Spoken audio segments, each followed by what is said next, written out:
Good evening, and welcome to the Post-Meridian Radio Players Podcast. This is Detective Sergeant, and I've got some news. I've escaped. You ever see that movie where the guy tunnels out of a prison cell using nothing more than a spoon? Well, it was something like that, only it wasn't a spoon. What was it, you ask? I'll never tell. I've made my way out of that infernal castle and back into the wastelands, where I'm both trying to evade capture and pick up the trail of the main host of this podcast, one Nick Scratch. I'm hoping I find him again before the lady of the castle notices I'm gone. In the meantime, let's take a look inside the PMRP vault. Red Shift Interplanetary Do-Gooder, eh? Look, I told him last time. I'm a detective of Scotland Yard. They should give me the mystery stuff, not this zany sci-fi material. Not that I don't enjoy a laugh now and again. Just listen. Ha! Ha ha! See, I can laugh along with the best of them. Anyway, here now, from 2011, is the first part of the Red Shift serial entitled Havoc over Hollowood.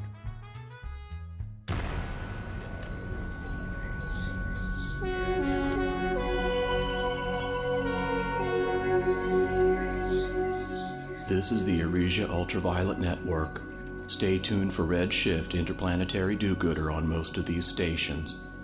The rest of you can just go wait for an elevator.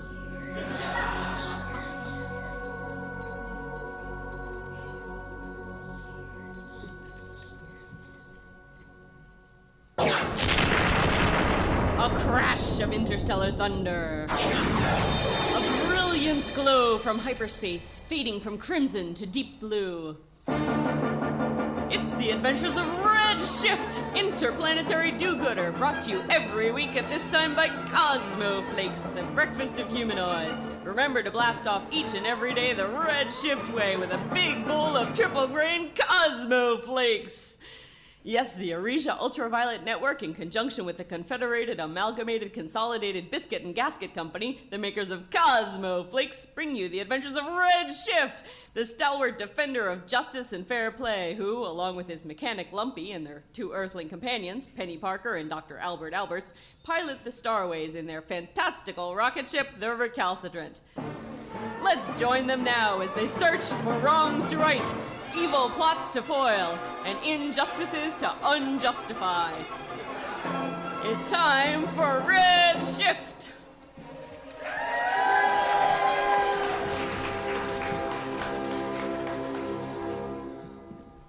Our story begins on the bridge of Red's fantastical rocket ship, the Recalcitrant, where Red has cooked up a surprise for his two junior do-gooders in training. I've cooked up a surprise for our two junior do-gooders in training here, Lumpy.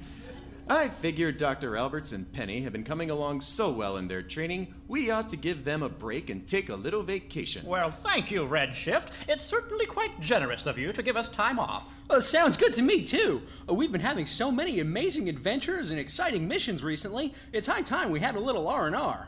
I hope this vacation will allow us time to recover from that last adventure.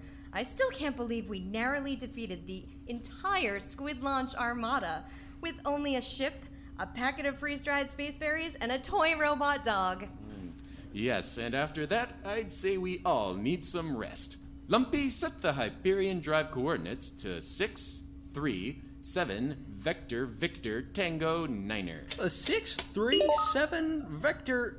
but Red! Those are the coordinates for... That's right, my astute pal.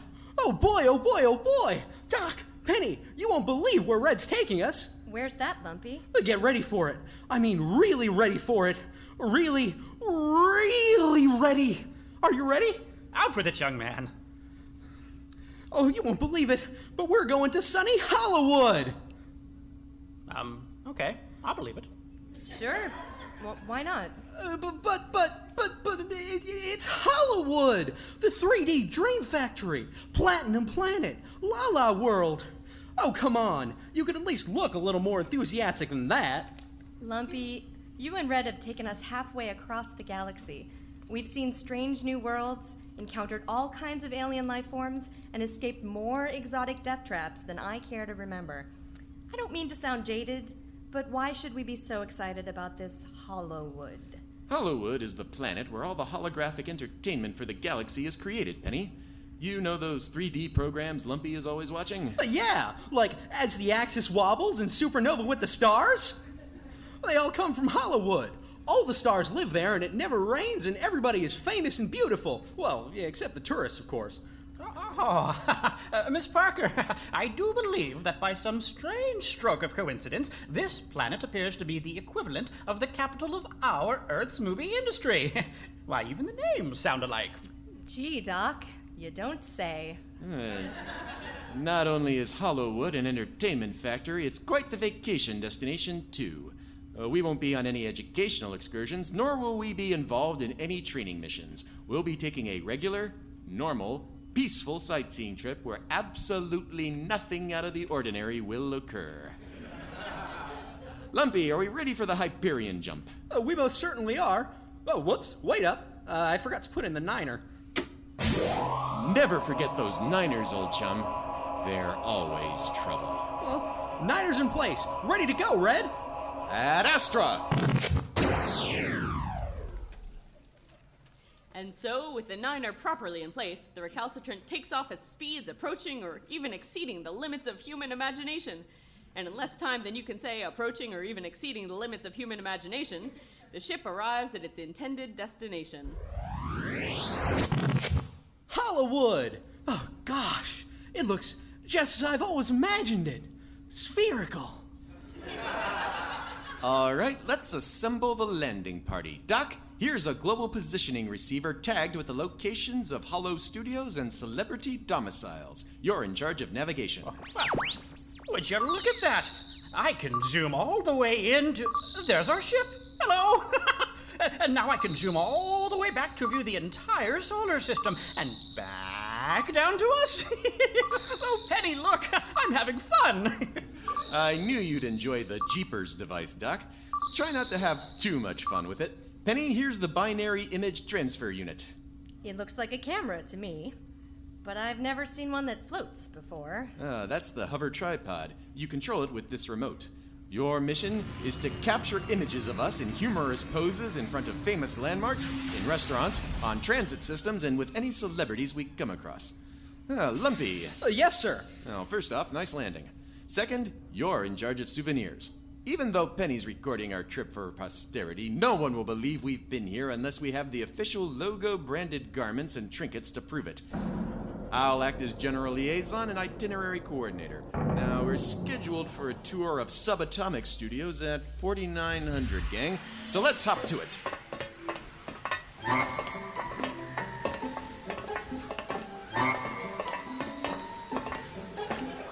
Oh boy, oh boy, oh boy! There are so many famous holostars on this planet. I hope we meet a few. Are there any in particular you'd like to bump into, Lumpy? Oh well, I'd like to meet the Phoenix family for one. They're the Avianoid music group who live up in the mountains on the planet Dawn. Uh-huh, and they rock. But the guy who I'd most like to meet is Jetpack Jones. He's the greatest. Oh, yes. You showed us a few of those episodes. He's the intrepid troubleshooter who patrols the outer fringes of the galaxy looking for trouble to shoot intrepidly, is he not? Yeah! It's my favorite program. I've archived every single Jetpack Jones episode there is, including the short-lived Baby Jetpack cartoon. Jetpack's Holo Show is the most popular around. He's got fan clubs all across the galaxy. Oh boy, if I got to meet him, I'd be the envy of probably half a dozen Ansible message boards. Wait, Lumpy, I don't understand. You like watching a show about a guy who roams the galaxy solving problems? Isn't that what we do-gooders do? Oh, sure, but that's our job. Jetpack Jones is escapism. I think you would enjoy watching something else to get your mind off the job. Well, Miss Parker, studies show people often enjoy fictitious tales of lines of work similar to theirs. For example, girl reporter, how many times did you see the front page on Broadway? Twice. Mm-hmm. But I've never hidden a fugitive in a roll-top desk. I just haven't had the chance yet. And I don't write news stories featuring those characters, unlike some people I could mention. Oh, geez, please don't, Penny. Well, let's save the panel discussions for later, crew. Here's the Subatomic Studios Visitors Center, and it looks like we're just in time for the Hovertram tour. And so Red and his crew climb aboard the hover tram, which takes them on an entertaining tour of the city, complete with robotic tour guide. Well, good afternoon, everybody, and welcome to the Subatomic Studios hover tram tour. How are we all today? Will we get to see Jetpack? Great. Well, if you'll please sit back and keep all hands, legs, claws, tentacles, and noodly appendages inside the tram at all times, we can begin our journey into the amazing world of subatomic holography. Subatomic Studios was founded by a gentleman by the name of Gene Subatomic nearly 300 rotations ago. That was back when holographic entertainment was an entirely brand new art form and shot only in 2 dimensions. Remember all those great 2Ds? I sure loved them. Now, Gene chose this planet because its proximity to 2 suns meant constant light and beautiful sunny weather. Any questions so far? Yes. When will we get to see Wonderful. Jetpack? Let's move along. But I just asked a question. Are you listening Now, to you me? may have already noticed that Subatomic Studios is so large it must have its own time zone. And you'd be right. Pat yourselves on the back, those of you who can. Subatomic Studios is its own city in its own time zone, much like all the other studios on Hollowood. We share a continent with another studio that shall not be named at this time due to a cease and desist order, though I can mention we're much more popular. In fact, we've become so popular that we've outgrown our allotted landmass. Where could we go from there?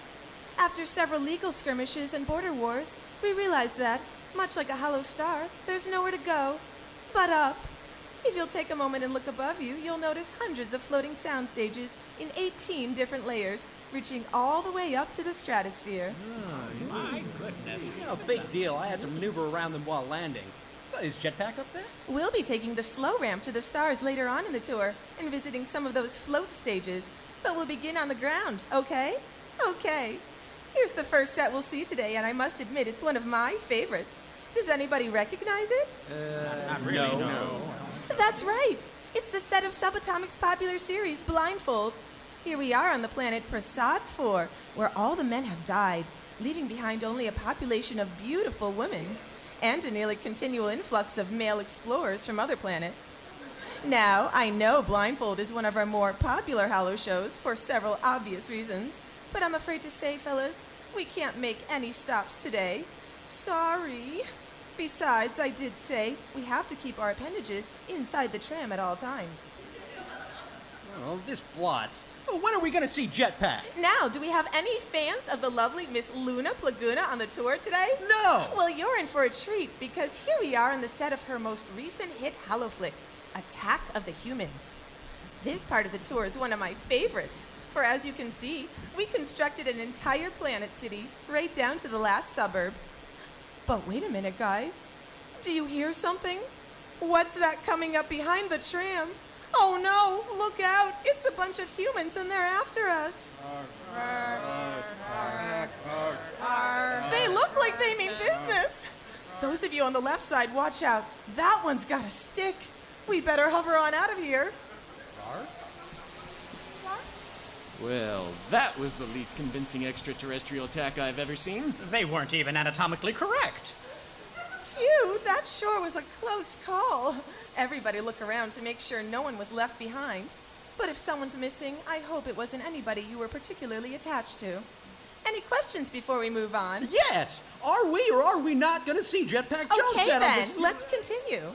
We're about to enter the soundstage where we just finished the sequel to Earth Needs Women, the action-packed comedy romance, Earth Needs More Women. Oh, that's it. I'm getting off this bozo bus. Lumpy, no. We have to stay in the hover tram at all times. You'll get in trouble. Not to mention the fact that we're still moving. You'll have to watch out for obstacles in your trajectory and roll on impact to avoid serious injury. We're only 3 feet off the ground. Look, old chum, I can sympathize with your plight, but keep in mind the consequences of your actions. Oh, pshaw. The guide apparently doesn't think I exist. She won't miss me one bit. I'll catch up with you guys later. Just call me on the Risk Chronomicon when the stupid tour is done. See ya! Lumpy! Now this part is one of my favorites because we'll get to see a lot of... Finally. Now I can get some serious sightseeing done. Huh, there must be an action sequence being shot somewhere. Now, I wonder where they filmed Jetpack Jones.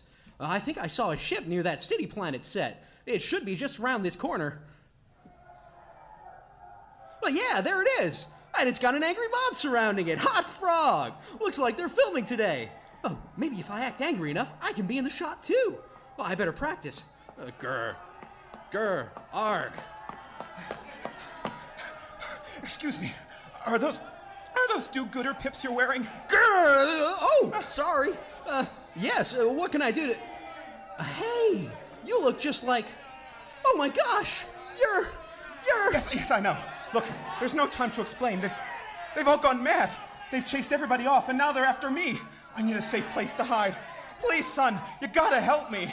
Help you? Of course I'll help you. After all, you're Jetpack Jones.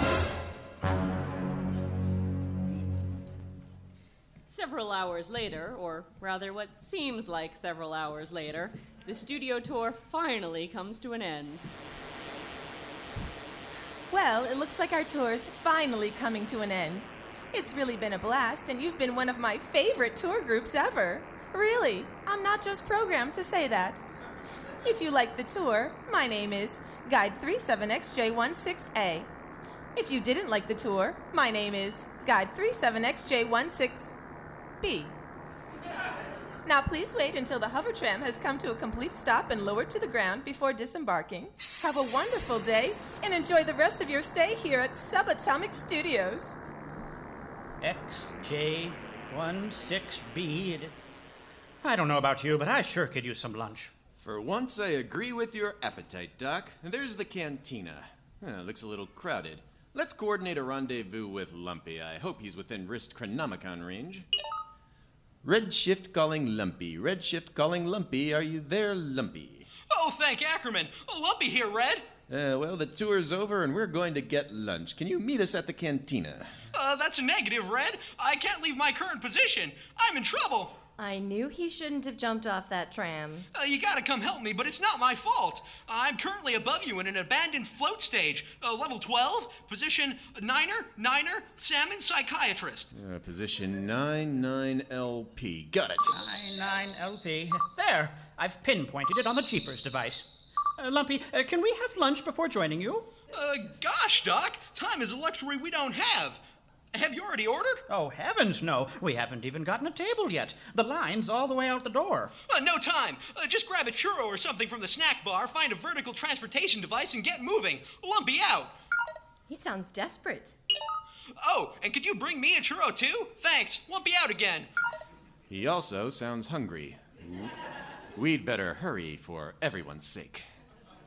And so, after a quick stop at the snack bar, Red, Doc, and Penny quickly rushed to Lumpy's aid, little realizing the peril they were about to encounter.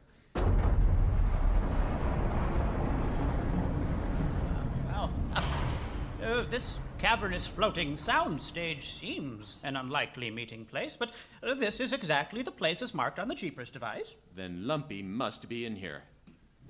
Are you around, old chum? Keep it down, Red. We've got a serious problem here. Come on over here behind this tropical jungle scenery.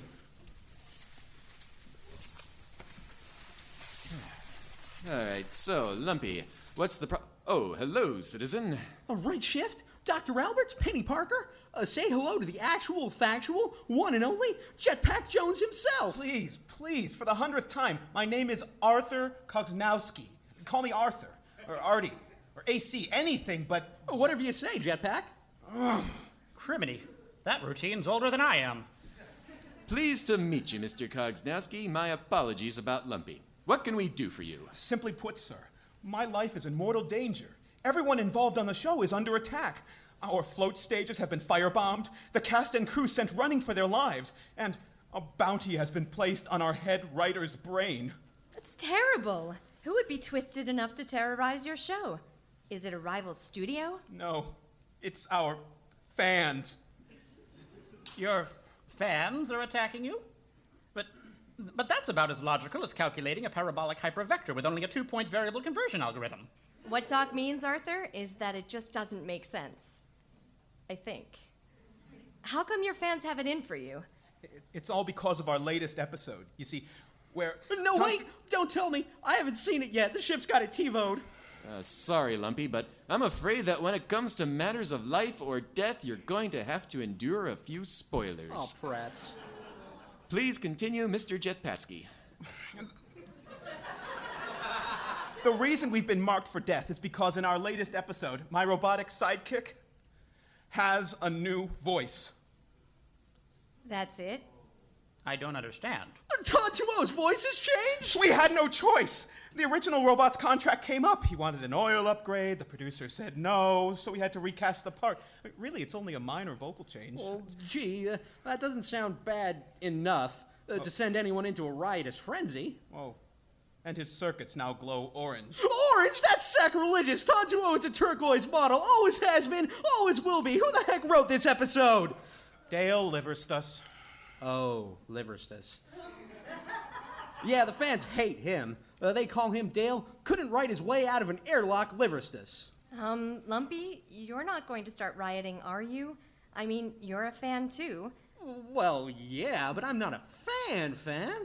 But you've bragged that you've archived every single Jetpack Jones Hollow show there is, including the short-lived Baby Jetpack cartoon. Yeah, he has, you know. Great. Well, sure, but I'm a collector by nature, And you're constantly trying to get me to read those Jetpack Jones stories that you wrote to yourself. Oh, Penny, please, not in front of Jetpack. Well, since you're such a fan, why aren't you as upset as the others? Well, first off, I haven't seen the episode yet. Second, I'm sure that I can watch it with an open mind and grow to accept that one of the most beloved characters in the entire Jetpack Jonesverse has undergone a few minor alterations. And third, sure, I'm a huge Jetpack Jones fan, but you gotta believe me, Penny, I'm not one of those fans. Which fans might those be? Probably much like those reptilianoids approaching us now with the magna pitchforks and laser torches. Oh, Prats. We find you at last, Jetpack Jones. You aren't gonna get away that easily. That's right. Tontuo's gone orange and someone's gonna pay. Do you think we're stupid? Do you think we wouldn't notice? His new voice sucks. Angry face. This has easily got to be the worst thing that's happened to Jetpack Jones ever since they tried that love interest in season 4. For the record, I'm just angry about Ton turning orange. I actually kind of like the new voice. Oh, gonk. There goes the bandwagoner again. You don't know what you're talking about, newbie. Oh, who are you calling newbie? I've been following Jetpack Jones for 26 seasons now, sticking tongue out. Yeah, well, once you've been a fan for 27 seasons, maybe then we'll give a blotz about your opinions. Casual obscene gesture. They seem rather ununified. Trust me, it's a common occurrence among them. Whatever. You're dead meat, Jetpack. Yeah! In italics! This is preposterous. You have no right to storm Hollowood like this and destroy all the hard work that has gone into making entertainment for you. Maybe if someone had worked just a little bit harder, they would have done their homework and realized that Tontuo's not supposed to glow orange! Listen, Jetpack. My name is Arthur Kognowski. Listen, Jetpack. I'll be frank here. We don't really want you. Hey, I'm on him. That's enough out of you. It's really simple, Jones. Our real target is Dale Liverstus. We want his brain on a platter or in a jar. We're not too particular. All that matters is that we get it! Now we want his typing fingers, too, so he'll never pick out another horrible script again. Those are the demands of the Jetpack Jihad. And if they're not met in 23 minutes' time, we're prepared to completely destroy Subatomic Studios! Jetpack Jihad?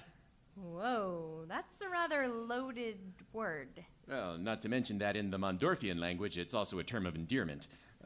Are you guys sure you want to call yourselves that? Well, it was all alliterative, so we thought it sounded good.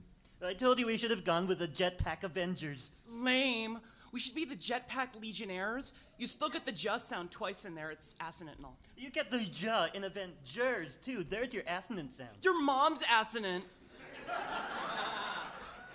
Mr. Kognowski, perhaps your life is not in so much danger after all. If we just let these folks bicker amongst themselves, there is a very good chance that their own fighting will destroy them from within. Oh, good idea, Doc, but it won't work. These guys are used to infighting. They're a race of acid-spitting backbiters called Spedicosians.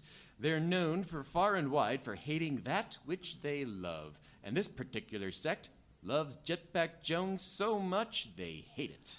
Ooh, the guy in the silver lame knows our inherent dichotomy.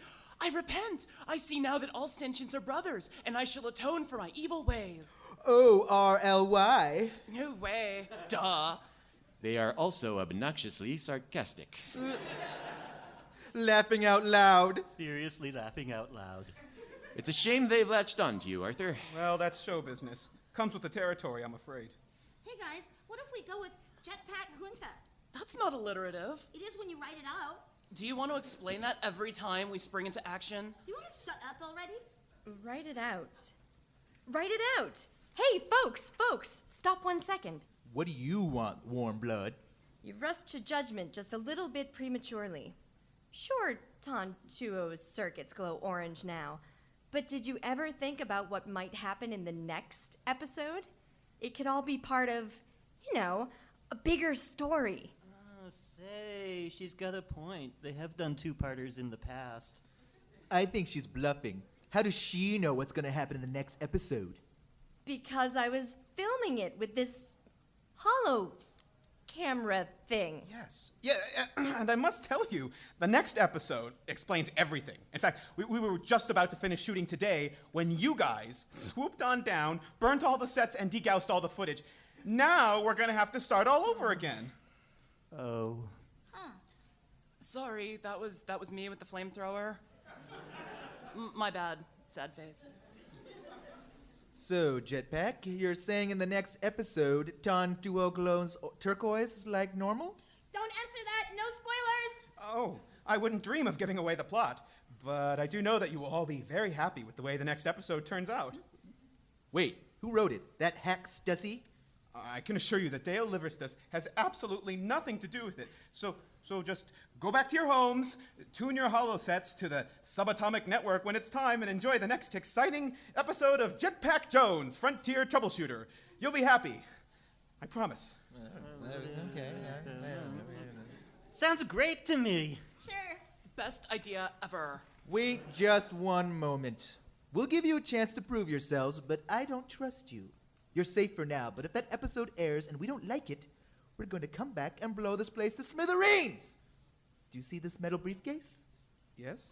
It's filled with high-grade atomoplast. A single brick of it could destroy an entire float stage, and inside here we've got a... Oh, 5 or 6 at the least. 5 or 6 at the least.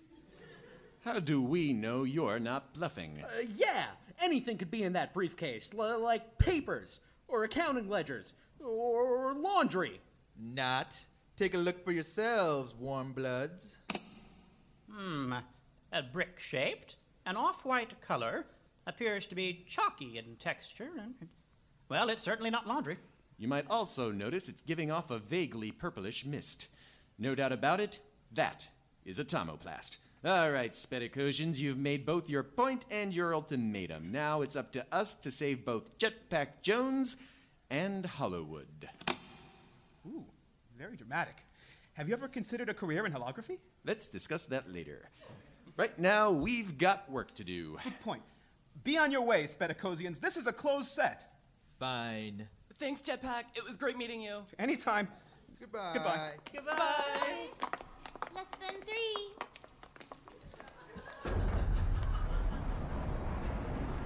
Wow, that was amazing work, you two. Lumpy and I didn't even have to resort to one of our codename plans. You all are a great bunch. Thank you so much. And I have to hand it to you, ma'am. That was quite the ruse you cooked up there. Well, you weren't so bad yourself picking up on it so quickly. Improv. I'm an alumnus of Second Planet, you know. I have no idea what that means, but it was great working with you. Well, I hate to interrupt the backpatting party, but this isn't going to solve anything. All we did was buy Jetpack enough time to escape. Escape? I'm not escaping. There's a show to do, and we're going to do it. I promised the Spedicosians an episode that would satisfy them, and Jetpack Jones never breaks a promise. And neither does a do-gooder, Mr. Jitsowski. Isn't that right, Lumpy? Well, sure, but we have no show. No show? Take a look around, son. We're on Hollowood, on a floating soundstage. Penny here has the perfect binary transfer unit for recording holographic footage. That's all we need. We'll be done in no time. But everybody's fled the planet. We have no cast or crew. Of course we have a crew. The camera's remote controlled and on a hover tripod. We've made actual episodes with Lex. Heck, there's a query nearby that served as 23 different planets at last count. As for a cast, well, there's you 4 plus me. We'll just adapt the story to require only 5 people, and then we can fix things up in post-production. But we have no story. That's where you come in, Lumpy. You've written those other Jetpack Jones stories. You know more about the characters than any of us. I'm sure you can write a script that will satisfy the Spedicosians. Oh, gee, Penny, those are just, things I do in my spare time. They're just for me. They're not, canon or anything. Well, this one will be. But I don't know if I'm good enough for canon. I can help you with the writing if you want, Lumpy. I know a thing or two about editors. And I'll serve as technical advisor. Maybe there can be one piece of science fiction out there that doesn't wildly break the laws of physics or mathematics. Well, okay, guys, I guess I can give it a shot. That's the spirit. You can do it, Lumpy. We're behind you 200%. And already my nightmare begins.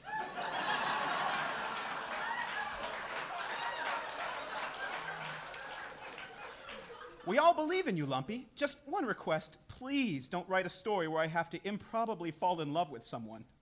Well, sure thing. But guys, there's just one more thing we don't have. What's that? Time! The next Jetpack Jones episode is supposed to air tonight, and it's already past noon.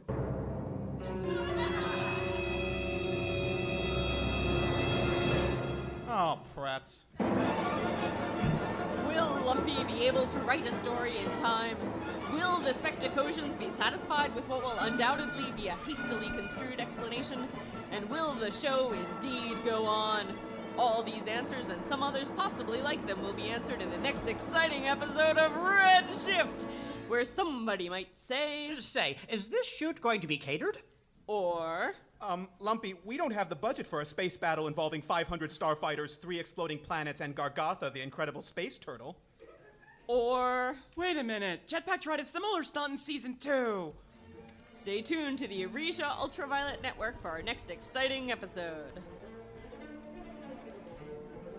We'll return to the imminent peril in just a moment, but first, let's turn our eyes from this thrilling look into the future to a thrilling look into the future.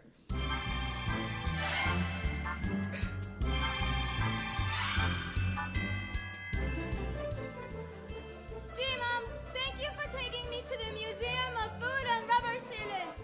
Of course, Susie 495. Every child should learn about the before times, when the world was filled with amazing discoveries that led to our utopian civilization. Not to mention the displays look delicious. Why, over there, I do believe there's a brand new exhibit. Ice cream!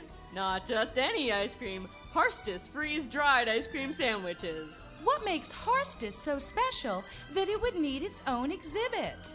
How quickly people forget that it was when the Confederated Amalgamated Consolidated Biscuit and Gasket Company absorbed Harstus Dessert Industries that the rejuvenation pill was developed, providing extended and happy lives to all. What?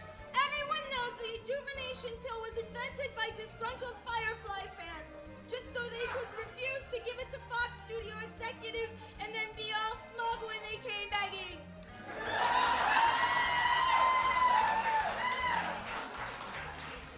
Now, Susie 495.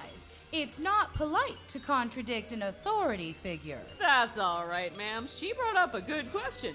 You see, Susie 495, people don't realize that there was no way those fans could have developed such a happy product in such a disgruntled state.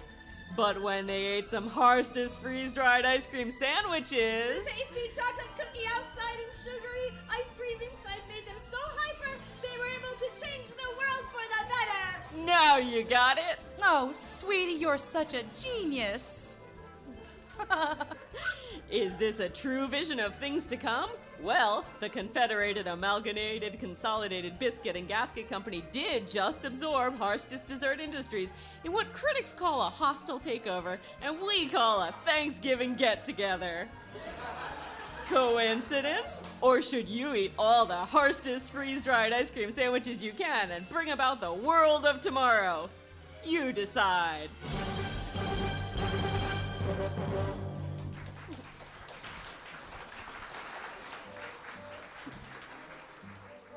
In 2 weeks, it's the conclusion of the Redshift classic, Havoc over Hollowood.